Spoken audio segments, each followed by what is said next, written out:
नमस्कार दोस्तों, welcome to my YouTube channel basic education. आज हम हमारे पॉलिटी के अध्याय में एक नया चैप्टर शुरू कर रहे हैं। ठीक है, और वो क्या है? हमारा मुख्यमंत्री।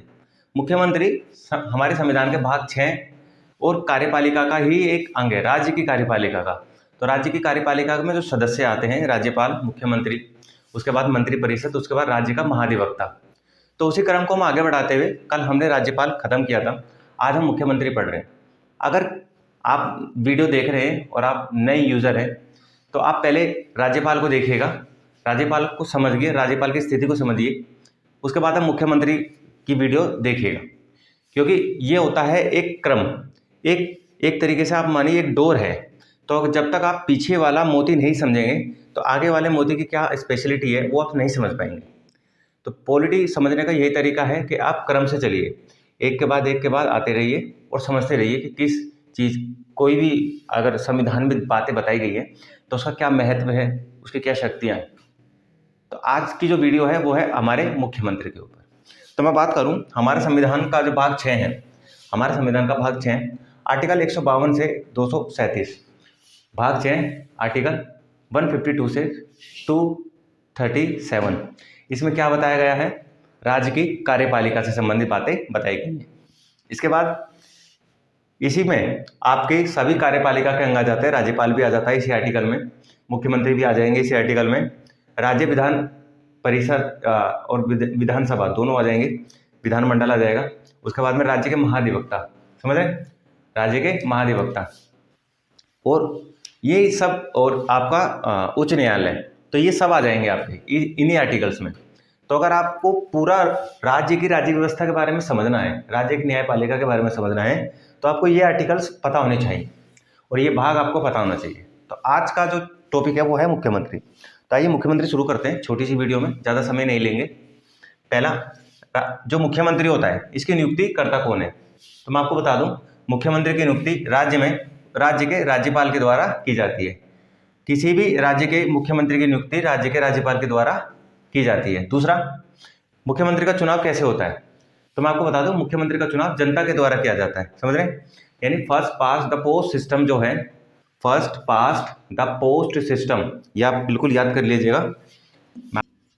इसको लेके अक्सर क्वेश्चन पूछे जाते हैं, ठीक है, इसको लेके अक्सर क्वेश्चन पूछा जाता है कि first past the post system क्या है।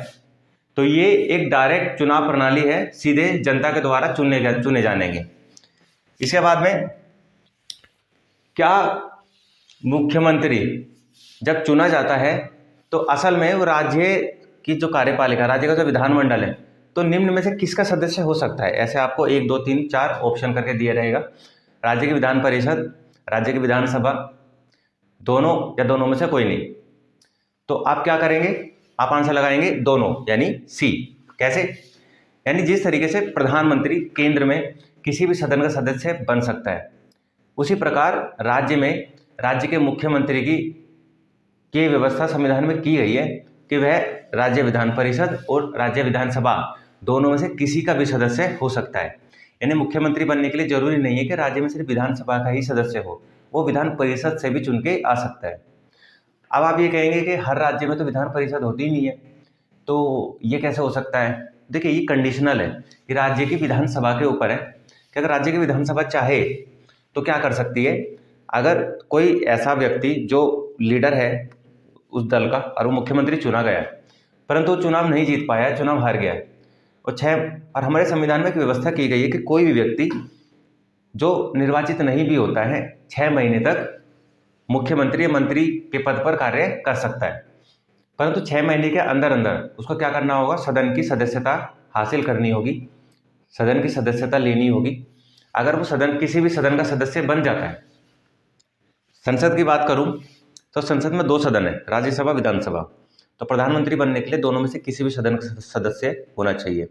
वैसे ही मैं अगर हायरार्की की बात करूं, हायरार्की में नीचे आता है आपका राज्य, और राज्य में होता है आपका राज्य का विधानमंडल।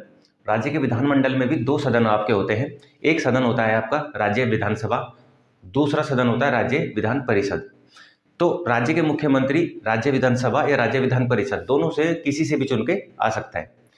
अगर किसी कारण से किसी राज्य में राज्य की विधान परिषद नहीं है तो राज्य की विधानसभा का यह अधिकार है कि वो संसद को सिफारिश कर सकती है कि राज्य विधान परिषद क्या करे, गठन करे। तो संसद क्या करेगी, राज्य की विधानसभा की सिफारिश पर उस राज्य की विधानसभा परिषद का गठन करेगी। और जो व्यक्ति उस समय मुख्यमंत्री या मंत्री के पद पर है, तो वो क्या काम करेगा, वो राज्य विधान परिषद के रास्ते चुन के आएगा और क्या बन जाएगा, मुख्यमंत्री पद पर अपना सुचारू रूप से कार्य करता रहेगा। यानी उसको अपना पद नहीं छोड़ना पड़ेगा, नहीं त्यागना पड़ेगा। तो वैसे ही यहाँ होता है कि कोई भी व्यक्ति राज्य का मुख्यमंत्री बना रह सकता है, चाहे वो किसी भी सदन का सदस्य हो। तो अगर आपसे क्वेश्चन आ जाए कि मुख्यमंत्री किस सदन का सदस्य होता है, तो मुख्यमंत्री किसी भी सदन का सदस्य हो सकता है। दूसरा, क्या कोई व्यक्ति बिना चुनाव के मुख्यमंत्री बन सकता है? तो आपका आंसर होगा हाँ, कोई भी व्यक्ति बिना चुनाव के मुख्यमंत्री बन सकता है या मंत्री बन सकता है। तीसरा क्वेश्चन आपके सामने आ जाए कि मुख्यमंत्री जो होता है मिनिमम या मैक्सिमम कितने समय तक अपने पद पर बना रह सकता है बिना चुनाव के? तो कोई भी मंत्री या मुख्यमंत्री बिना चुनाव के अपने पद पर ज़्यादा से ज़्यादा 6 महीने तक अपने पद पर बना रह सकता है। इसके बाद बात करें, ये जब ये मुख्यमंत्री पढ़ेंगे, वैसे तो मुख्यमंत्री के लिए संविधान में कुछ स्पेशल ऐसा कोई प्रावधान किया नहीं गया है, पर जैसे ही हम कुछ आर्टिकल्स पढ़ने वाले हैं इसी मुख्यमंत्री से संबंधित, तो पहला ही आर्टिकल होगा आपका उसमें आर्टिकल 164। इसमें साफ साफ ये बात बताई गई है कि राज्य के राज्यपाल के द्वारा राज्य के मुख्यमंत्री की क्या की जाएगी, नियुक्ति की जाएगी। समझ रहे हैं? तो साफ साफ ये बात लिखी गई है। अगर आपके सामने क्वेश्चन आ जाए कि राज्य के राज्यपाल के द्वारा राज्य के मुख्यमंत्री की नियुक्ति की जाती है किस आर्टिकल के तहत, तो आप सीधा क्या करेंगे, आर्टिकल 164। तो ये तो आपका नियुक्ति। बात करें मुख्यमंत्री को शपथ कौन दिलाता है या मुख्यमंत्री का कार्यकाल कितना होता है, तो मैं आपको बता दूं, मुख्यमंत्री को जो शपथ दिलाने का कार्य है ये राज्य के राज्यपाल के द्वारा है। किसके द्वारा है? राज्य का राज्यपाल जो होता है, राज्य का जो राज्यपाल होता है वो क्या करता है, मुख्यमंत्री को शपथ दिलाता है। ठीक है, राज्यपाल का यह अधिकार है कि विधानमंडल के सभी सदस्य यानी सभी मंत्री और मुख्यमंत्री को क्या करते हैं, शपथ दिलाते हैं। इसके बाद में बात करूं कार्यकाल की, तो कार्यकाल क्या है, कार्यकाल निश्चित नहीं है, यह याद रखिएगा। अगर क्वेश्चन आ जाए कि संविधान में मुख्यमंत्री का जो कार्यकाल है कितना निश्चित किया गया है, तो संविधान में कहीं भी नहीं लिखा गया है कि एक मुख्यमंत्री का कार्यकाल कितना होगा। ये विधानमंडल या संसद के विवेक पर है कि किसी भी मुख्यमंत्री का कार्यकाल या राज्य विधानमंडल का कार्यकाल कितना हो सकता है, या फिर जो राज्य के राज्यपाल होते हैं ये उनके विवेक पर निर्भर करता है कि किस व्यक्ति को कितने समय तक मुख्यमंत्री पद पर बने रहना दिया जाए। यानी आप सीधे सीधा कहें तो मुख्यमंत्री राज्यपाल की इच्छा तक उसके पद पर बना रह सकता है। ठीक है, जब तक राज्यपाल की इच्छा है तो मुख्यमंत्री अपने पद पर बना रहेगा। यानी कंडीशन होती है कि ऐसा नहीं है कि राज्यपाल जब चाहे अपनी मर्जी से किसी भी व्यक्ति को मुख्यमंत्री पद से उतार दे। यानी अगर सरकार अल्पमत में आ जाए, जो जिस दल की सरकार है अगर अपना बहुमत खो दे, या फिर सरकार के किसी भी मंत्री के ऊपर भ्रष्टाचार का आरोप लगे, या फिर खुद मुख्यमंत्री के ऊपर भ्रष्टाचार का आरोप लग जाए, या कुछ भी ऐसी क्रिमिनल एक्टिविटी जिसमें मुख्यमंत्री या कोई भी मंत्री लिप्त पाया जाता है, तो जो मंत्रिमंडल होता है उसका नेता कौन होता है, मुख्यमंत्री। राज्य के मंत्रिमंडल का नेता मुख्यमंत्री होता है। तो अगर मंत्रिमंडल में से कोई भी ऐसे सदस्य कोई भी गलत कार्य में लिप्त पाया जाता है या खुद मुख्यमंत्री पाए जाते हैं, तो क्या होगा, इसमें जो विपक्ष होता है वो सरकार से क्या करता है, इस्तीफे की मांग करता है। और अगर वो आरोप जो लगाए गए हैं वो सिद्ध हो जाते हैं, तो राज्यपाल क्या कर सकते हैं, पूरी की पूरी मंत्रिपरिषद से, या अगर मुख्यमंत्री का आरोप लगाए गए हैं वो सिद्ध हो जाते हैं तो मुख्यमंत्री से इस्तीफे की मांग कर सकते हैं, इस्तीफा मांग सकते हैं। यानी राज्यपाल के विवेक के ऊपर रहता है, राज्यपाल की इच्छा तक कोई भी व्यक्ति मुख्यमंत्री के पद पर बना रह सकता है। तो आपके सामने अगर क्वेश्चन आ जाए कि मुख्यमंत्री का कार्यकाल कितना है, तो मुख्यमंत्री का कार्यकाल निश्चित नहीं है। बात करें वेतन की, तो वेतन जो है मुख्यमंत्री का राज्य की जो संचित निधि होती है, समझ रहे हैं, राज्य की संचित निधि से मुख्यमंत्री का वेतन दिया जाता है। मुख्यमंत्री का वेतन जो होता है राज्यों में अलग अलग हो सकता है, इस राज्य में कितना हो सकता है, तो राज्य के विधानमंडल के ऊपर निर्भर करता है कि किस मुख्यमंत्री का वेतन कितना होगा। इसके बाद बात करें मुख्यमंत्री की शक्तियाँ। मुख्यमंत्री की शक्तियाँ कौन कौन सी होती है? पहली शक्ति है मंत्री परिषद के संबंध में, दूसरी राज्यपाल के संबंध में, तीसरी राज्य विधानमंडल के संबंध में, और चौथी अन्य शक्तियाँ। अन्य शक्तियाँ यानी इसके अलावा भी कोई कोई और शक्तियां हो सकती हैं। तो कौन कौन सी शक्तियां हो सकती हैं, आइए वो देखते हैं।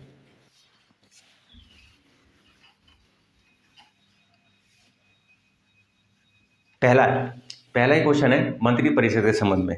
तो इसमें हम कौन कौन सी शक्तियां ले सकते हैं। सबसे पहले तो हम ये लेंगे मंत्री परिषद के संबंध में, यानी मंत्रियों की नियुक्ति। तो किस मंत्री की नियुक्ति, किस व्यक्ति को, यानी अगर हम उत्तर प्रदेश की बात करें तो विधानसभा में 403 सीट्स हैं। तो 403 के 403 तो मंत्री नहीं बन सकते हैं, तो मंत्री बनेंगे कुछ ही सदस्य। तो कुछ सदस्य जो मंत्री बनेंगे, इसका फैसला कौन करेगा, इसका फैसला करेगा मुख्यमंत्री। इन्हें मुख्यमंत्री मंत्रियों की नियुक्ति में क्या करता है, सहायता करता है। दूसरा, मुख्यमंत्री सिफारिश करता है राज्यपाल को कि किस मंत्री को आप शपथ दिलाएंगे, किस पद के लिए, ठीक है। तो राज्यपाल को सिफारिश करना मंत्री पद के लिए, मंत्री पद के लिए राज्यपाल को क्या करना है, सिफारिश करना है। मंत्री पद के लिए राज्यपाल को क्या कर सकता है, मुख्यमंत्री सिफारिश कर सकता है कि आप फलाने इंसान को क्या कर सकते हैं, मुख्यमंत्री बना सकते हैं। इसके बाद में जो विभाग होते हैं राज्य सरकार या राज्य विधानमंडल के अंदर में जो विभाग होते हैं कार्यपालिका के अंडर में, तो विभागों का बंटवारा। तो विभागों का जो बंटवारा होता है, जो डिपार्टमेंट्स होते हैं, डिपार्टमेंट्स का जो बंटवारा करता है, कौन करता है, राज्य का मुख्यमंत्री। समझ रहे हैं। इसके बाद में ये तो थी मंत्री परिषद के संबंध में शक्तियां। बात करें राज्यपाल के संबंध में क्या क्या शक्तियां हो सकती हैं, राज्यपाल के संबंध में। इसके बाद बात करें राज्यपाल के संबंध में, तो सबसे पहले तो यही है कि राज्यपाल के संबंध में जो मुख्यमंत्री होता है, पहली शक्ति कौन सी होती है, मुख्यमंत्री। मंत्री परिषद और राज्यपाल के बीच में क्या होता है, मुख्य संवाद की कड़ी, ठीक है। तो आप लिख लीजिएगा, पहला पॉइंट क्या हो सकता है, संवाद की कड़ी, पूरा संवाद की कड़ी। देखिए यहाँ पर जगह कम है तो मैं कम शब्दों में यहाँ लिख रहा हूँ, आप लोग बिल्कुल अच्छे से लिख लीजिएगा अपनी नोटबुक में कि मुख्यमंत्री क्या होता है, राज्यपाल और मंत्री परिषद के बीच में मुख्यतः संवाद की कड़ी होता है। दूसरा, जो राज्य की जो प्रशासनिक व्यवस्था है, जो कार्य है, तो इससे संबंधित सभी कार्यों की रिपोर्ट वो किससे मांग सकता है या किसको दे सकता है, राज्यपाल को दे सकता है। तो सभी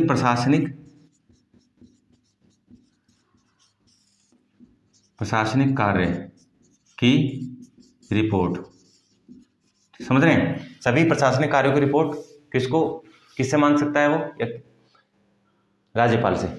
इसके बाद बात करें नेक्स्ट क्या होगा, राज्य के महाधिवक्ता, लिख लीजिएगा, देखिए जगह कम है तो मैं बोल देता हूँ। राज्य के महाधिवक्ता, राज्य लोक सेवा आयोग के अध्यक्ष, राज्य चुनाव आयोग के सदस्य व अध्यक्ष, राज्य लोक सेवा आयोग के अध्यक्ष व सदस्य, इन सभी की नियुक्ति से संबंधित परामर्श जो होता है वो मुख्यमंत्री देता है। किसको देता है, राज्यपाल को देता है। नहीं, राज्यपाल जो इन व्यक्तियों की जो नियुक्ति करते हैं, महाधिवक्ता हुआ, राज्य लोक सेवा आयोग के अध्यक्ष हुए, सदस्य हुए, राज्य चुनाव आयोग के अध्यक्ष हुए, सदस्य हुए, तो इनकी नियुक्ति से संबंधित परामर्श राज्यपाल को कौन देता है, मुख्यमंत्री देता है। तो ये तो था मुख्यमंत्री, जो राज्यपाल से संबंध में जो मुख्यमंत्री की शक्तियां हैं। अब देखेंगे राज्य विधानमंडल से संबंधित मुख्यमंत्री की शक्तियां। अब बात करें राज्य विधानमंडल की रूप में मुख्यमंत्री की शक्तियां क्या क्या है। तो पहला ही पॉइंट आप देख सकते हैं कि जो मुख्यमंत्री होता है वो राज्यपाल को सिफारिश कर सकता है जो राज्य विधानसभा का सत्र बुलाने या स्थगित करने के लिए। तो राज्यपाल को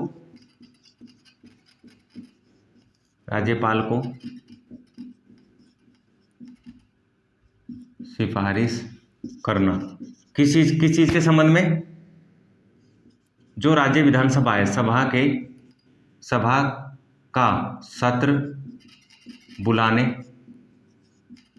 सत्र बुलाने या स्थगित करने, समझ रहे हैं, सभा का सत्र बुलाने या स्थगित करने के संबंध में। दूसरा क्या हो सकता है, विधानसभा भंग करने के संबंध में, समझ रहे हैं, दूसरा विधानसभा भंग करने के संबंध में। और तीसरा और अंतिम पॉइंट जो होगा राज्य विधानमंडल के संबंध में मुख्यमंत्री की शक्ति। तो मुख्यमंत्री राज्य विधानमंडल में खड़ा होकर यानी विधानसभा में खड़ा होकर राज्य की जो सरकारी नीतियाँ होती है उनकी घोषणा करता है। समझ रहे हैं? तो ये है 3 जो पॉइंट है, ये तीनों राज्य की विधानमंडल से संबंधित है। बात करें मुख्यमंत्री की अन्य शक्तियाँ क्या क्या हैं, जो राज्य की कार्यपालिका में मुख्यमंत्री में देखते हैं अन्य शक्तियाँ क्या क्या हैं। अन्य शक्तियों की बात करूँ, सबसे पहला आता है योजना बोर्ड का अध्यक्ष, यानी राज्य में जो योजनाएं चल रही हैं उनका अध्यक्ष कौन होगा?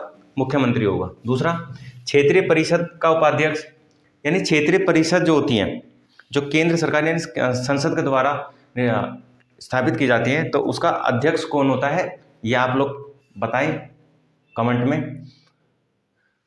उसका अध्यक्ष होता है प्रधानमंत्री, और जो उपाध्यक्ष होता है वो होता है हर राज्य का मुख्यमंत्री। इसके बाद बात करें अंतर्राज्यीय परिषद व नीति आयोग का सदस्य। अंतर्राज्यीय परिषद व नीति आयोग के जो अध्यक्ष होता है वो कौन होता है? प्रधानमंत्री होता है, और इनके सदस्य कौन होते हैं? सभी राज्यों के मुख्यमंत्री। इसके बाद राज्य सरकार का मुख्य प्रवक्ता, यानी मुख्यमंत्री क्या होगा? राज्य सरकार का मुख्य प्रवक्ता होगा। समझ रहे हैं? राज्य सरकार की ओर से जो भी भाषण देने होंगे, नीतियों की घोषणा करनी होगी, कौन करेगा? मुख्यमंत्री के द्वारा की जाएगी। इसके बाद बात करें आर्टिकल 163, आर्टिकल 164, आर्टिकल 167, 3 आर्टिकल्स के बारे में हमें पढ़ना जरूरी है अगर हमें मुख्यमंत्री को समझना है। तो आर्टिकल 163 क्या बोलता है? राज्यपाल को सलाह देने के लिए एक मंत्री परिषद होगी। राज्यपाल को सलाह देने के लिए एक मंत्री परिषद होगी। दूसरा, आर्टिकल 164 बोलता है मुख्यमंत्री की नियुक्ति। ठीक है। आर्टिकल 167 क्या बोलता है? मुख्यमंत्री व मंत्री परिषद के कार्य व मंत्री परिषद द्वारा राज्यपाल को सूचना देना। राज्य से संबंधित किसी भी विषय से संबंधित सूचना राज्यपाल को कौन देता है? मुख्यमंत्री या मंत्री परिषद। तो ये तो था मुख्यमंत्री और मंत्री परिषद के कार्य। अब हम जानेंगे मुख्यमंत्री के बाद जो मुख्यमंत्री जिसका नेता होता है, किसका नेता होता है? सदन का नेता होता है, यानी मंत्री परिषद का नेता होता है। तो अगली वीडियो में हम जानेंगे मंत्री परिषद के कार्य क्या होते हैं, मंत्री परिषद की शक्तियां क्या होती हैं, और किस तरह से मंत्री परिषद एक नेता यानी मुख्यमंत्री का चुनाव करती है।